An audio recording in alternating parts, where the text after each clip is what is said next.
Hello friends, कैसे हैं आप लोग। उम्मीद अच्छे होंगे। दोस्तों का फिर से स्वागत है आपका आपके अपने चैनल एफडी चुनार व्लॉग में।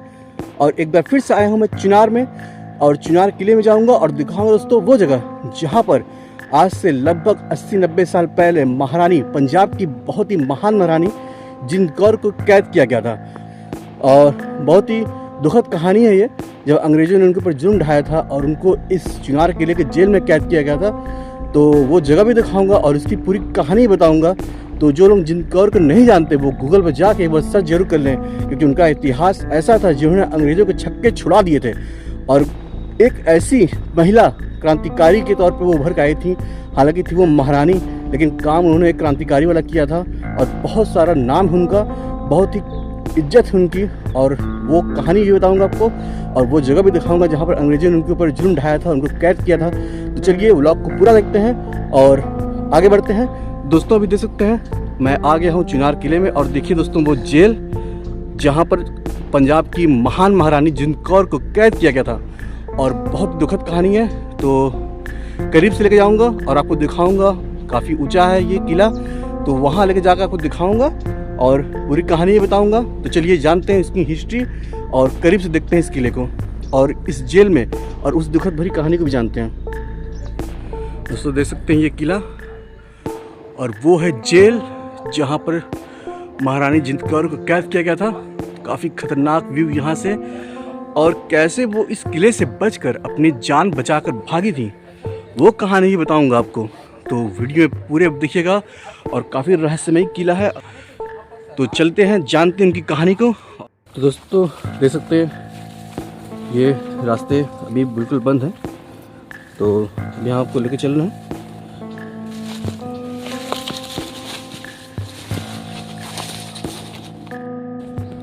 तो दोस्तों देख सकते हैं ये जेल का वो पीछे का हिस्सा है जहाँ से जिंद कौर, महारानी जिंद कौर जो है वो भेष बदल कर यहाँ से एक नौकरानी का भेष धारण करके और नंगे पाँव यहाँ से भागी थी वो।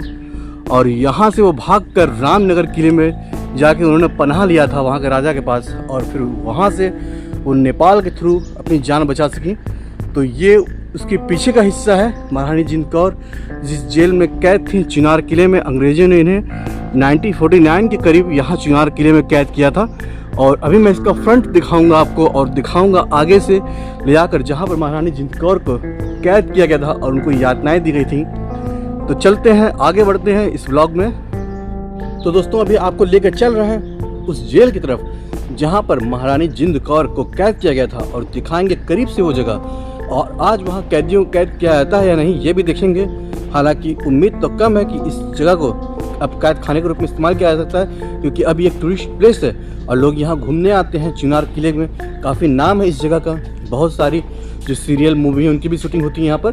तो अब काफ़ी करीब हम पहुँच चुके हैं और दिखाते हैं करीब से आपको, और चलते हैं बैक कैमरे से दिखाते हैं वो जगह आपको।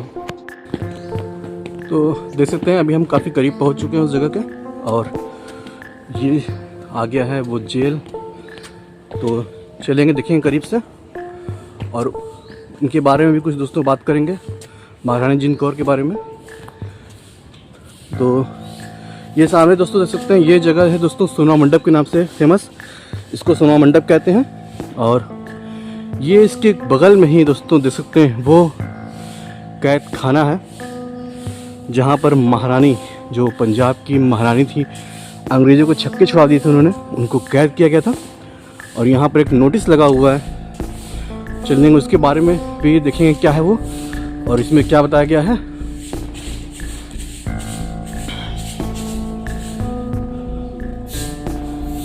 दोस्तों देख सकते हैं यहाँ लिखा हुआ है साफ साफ चुनार किले के इस हिस्से का प्रयोग 1805 ईस्वी से 20वीं सदी के शुरुआत के जेल के रूप में हुआ था। यानी कि अंग्रेजों के टाइम में इसको जेल बनाया गया था। इससे पहले दोस्तों ये जब मुगल कालीन टाइम था तो इस जगह का इस्तेमाल दोस्तों लोगों को यानी कि सैनिकों को छावनी के रूप में इस्तेमाल किया जाता था, लेकिन बाद में इसको अंग्रेजों ने जेल बना दिया।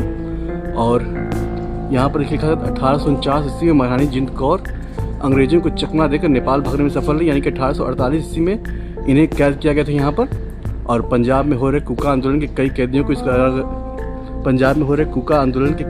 को इस कारागार में रखा गया।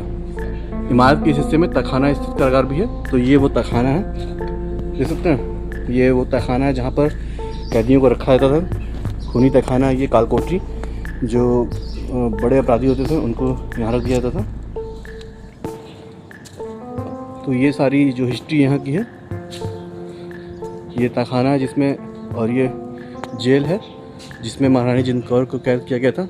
करीब से भी देखते हैं, देखिए। तो इसके अंदर आप देख सकते हैं, पहले ये इसकी बनावट देख कर आपको समझ आ जाएगा दोस्तों कि ये कभी सैनिकों को रहने की छावनी हुआ करती थी, लेकिन बाद में इसे अंग्रेजों ने जेल बना दिया। और इसी जेल में दोस्तों महारानी जिंद कौर को रखा गया था 1848 में, और 1849 में वो यहाँ से भेष बदल कर भागने में सफल हुई थी। और इसके आसपास का व्यू भी आप देख सकते हैं।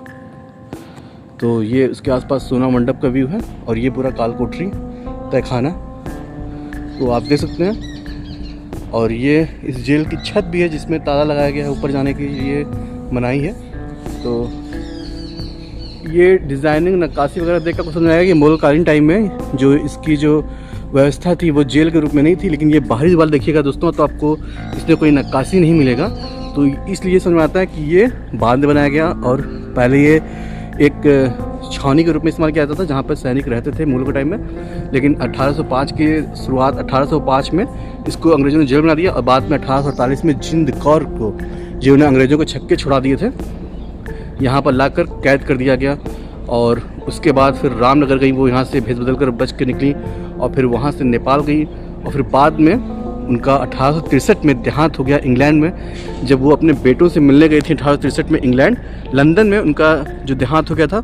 और 1817 में उनकी पैदाइश हुई थी, तो मात्र 46 साल की उम्र में उनकी जो डेथ हो गई थी। महारानी जिंद कौर सिख साम्राज्य की अंतिम रानी थी। वह सिख साम्राज्य के संस्थापक महाराजा रणजीत सिंह की सबसे छोटी पत्नी और उनके बेटे अंतिम महाराजा दिलीप सिंह की मां थी। महारानी जिंद कौर की कहानी भारतीय लोक कथाओं का हिस्सा है। इतिहासकारों ने उन्हें एक साहसी महिला माना है। दिलीप सिंह जब 5 वर्ष के थे, जब वर्ष 1843 में रणजीत सिंह के 2 उत्तराधिकारियों की मृत्यु के बाद उन्हें सिंहासन पर बैठाया गया। क्योंकि उस वक्त दिलीप सिंह बच्चे थे, अतः महारानी जिंद कौर को राज प्रतिनिधि बनाया गया था। जिंद कौर कोई रबर स्टैम्प नहीं थी। उन्होंने राजस्व प्रणाली में बदलाव की शुरुआत करते हुए राज्य चलाने की सक्रिय रुचि ली। महाराजा रणजीत सिंह सिख साम्राज्य के शक्तिशाली शासक थे। इनके साम्राज्य की सीमाएं काबुल से कश्मीर और दिल्ली की सीमाओं तक फैली थीं। तो उम्मीद है दोस्तों आज का ये ब्लॉग आपको पसंद आया होगा, और अगर से कोई गलती हो गई हो हिस्ट्री के बारे में या फिर किसी चीज़ के बारे में तो माफ़ कीजिएगा, और चैनल को सब्सक्राइब कर लें, वीडियो को लाइक कर दें, शेयर करना ना भूलें।